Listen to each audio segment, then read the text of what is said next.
8 bagay sa pagpapatuloy. Una, mahalaga na marapat tayong magtanim. Magtanim ng sigya at pag-asa sa bawat taong ating nakakasalamuha. Sapagkat kanilang hinihintay na masilayan ang iyong apoy at alab na napapanatili mong buhay pangalawa.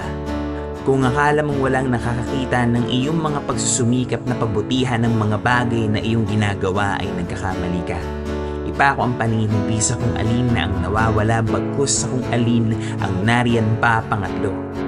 Bawat pagkakataong makapag-iwan ng magagandang paalala at alaala ay marapat na gawin kasama ng mga minamahal para matutuhan rin nilang malaman ang kahalagahan ng pag-iiwan ng kanilang bakas ng paghinga sa mundong kanilang ginagalawan ng pang-apat.